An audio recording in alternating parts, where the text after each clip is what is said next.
For NBFCs versus banks. आज फैसला हो ही जाए कि यार हमें कौन से बैंक से लोन लेना है, हम एनबीएफसी के पास जा रहे हैं या फिर हम बैंक के पास जा रहे हैं। So in this video we are going to talk about the details of each and every part.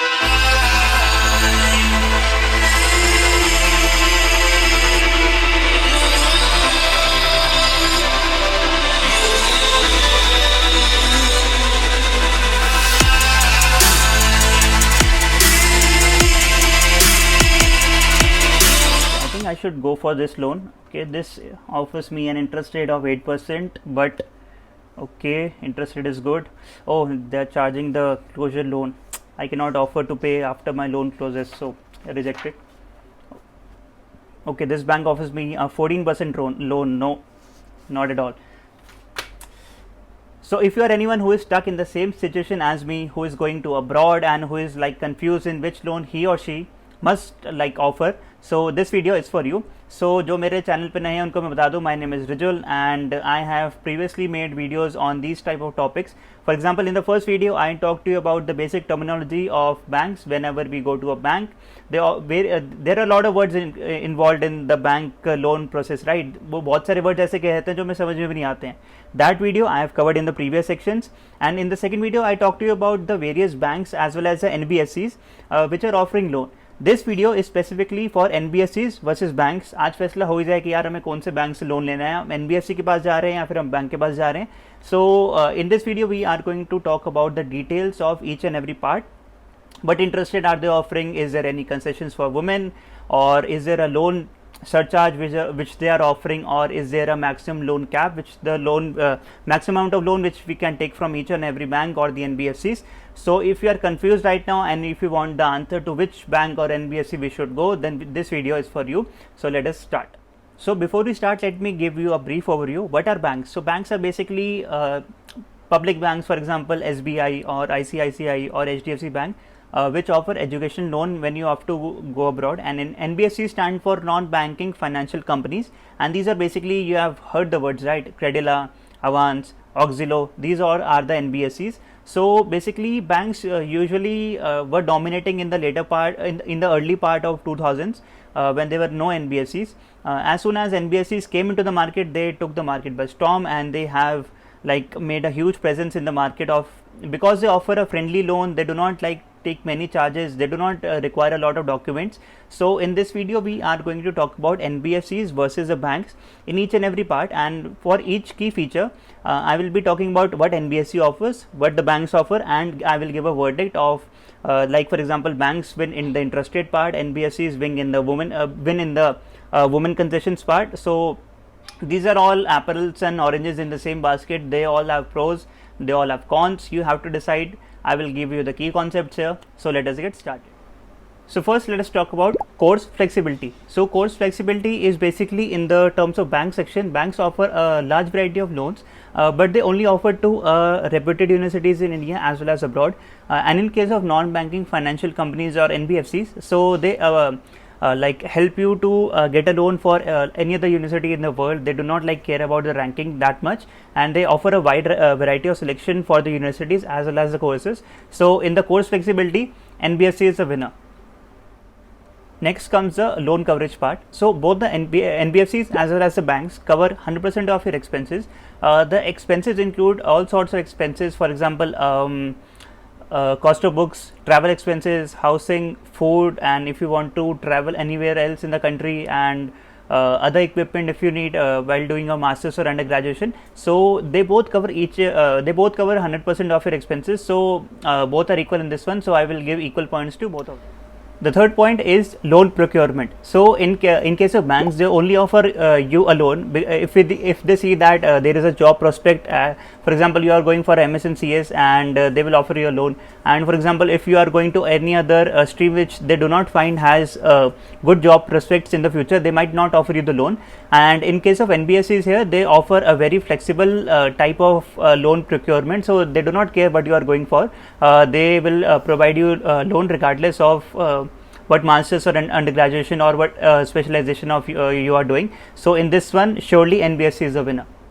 Next comes the processing fee part. So banks usually charge of about 0.5 to 2% of your fees as a processing fee, and in case of NBFCs they usually charge 1 to 2% maximum. So both are equal here, and it depends upon you who you want to go for. So this is a draw.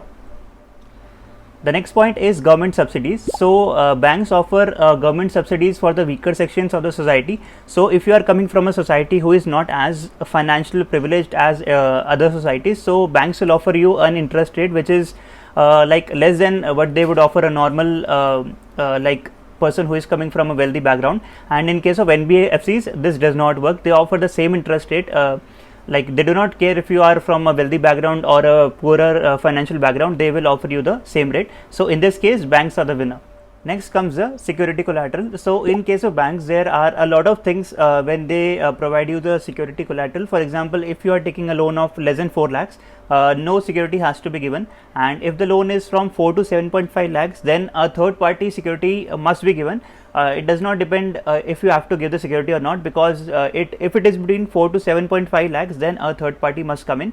And if you are taking a loan of greater than 7.5, so you have to put in the security to take the loan from the banks. And in case of NBFCs, they do not require any security. They do not have any like specific or fixed amount of like margins, that if it is 4 to 7.5 then this and that. They provide they will tell you the security based upon your credit history as well as how much loan you are taking from them. So always consult the banks before opting this. So in this case is also a tie, because we cannot do a direct comparison of both these things, so it is a tie. So next, let us talk about the loan amount. So if you are taking a loan from a bank and if the loan is between 20 lakhs to 30 lakhs, they will impose a upper cap. That is, you cannot take a specific amount of loan. You cannot take more than this type of loan, this amount of loan. So if the loan amount is 20 to 30, there will be an upper cap. And in case of NBFCs, there is no upper cap. So you have to just go to the NBFC and tell them that, hey, I am looking for this amount of loan, and they will sanction it. They would not say that, hey, this is the maximum upper cap which we have set. You can take as much amount of loan as you can. So next, let us talk about the interest rate. So the interest rate offered by the banks is usually in the range of 10 to 17%, and which is quite more, I think. And in case of NBFCs, they offer a floating interest rate.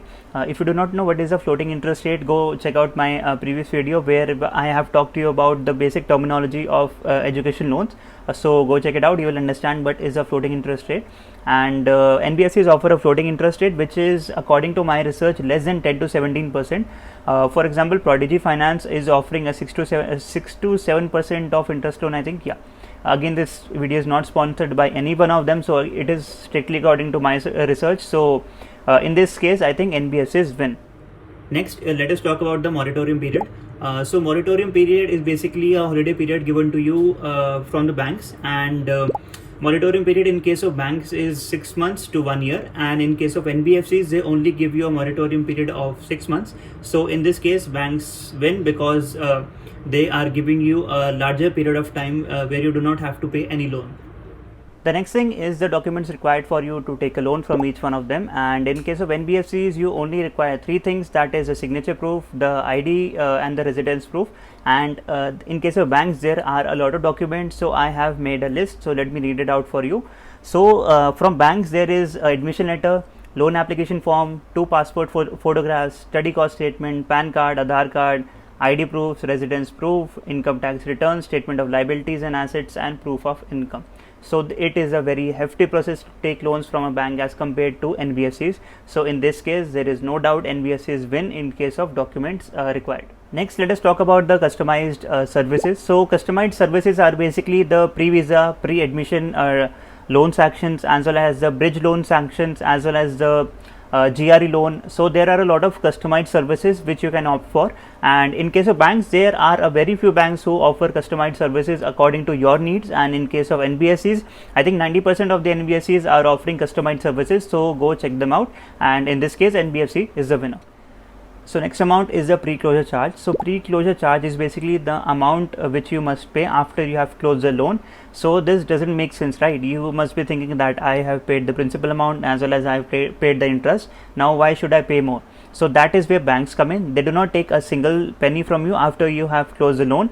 In case of NBFCs, they might charge a levy fee on your closure of a loan. So in the long run, if I am willing to like spend more money, like more than the loans and the interest I have taken, I don't think so. So in this case, surely the banks will win. And if you are looking for a long-term solution, I think banks might be the answer. The last point is concessions for women. So if you are a woman who wants to take a loan at a lesser interest rate, then banks offer a variety of programs as well as concessions for women in case of education or personal loans. And in case of NBFCs, there is no such program, there are no such concessions. So if you are a woman who is looking for a less interest rate, I think bank might be the solution for you. So this is it for the video, guys, and thank you so much for watching the video, and I hope you get an idea of where do banks stand as well as where do NBFCs stand.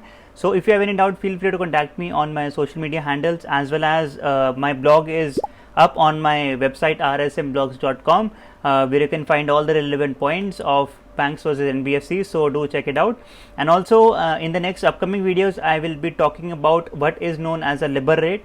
So this is basically when you apply for a loan, it is a very important term which main students do not understand what it is about. So in the next couple of videos I will be talking about that. So इस video के लिए इतना ही, मिलते हैं next video में, bye bye.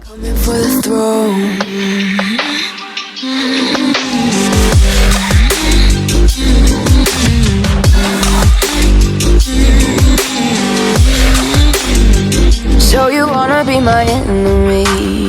You should've known I'd never kiss the rain. Ice runs in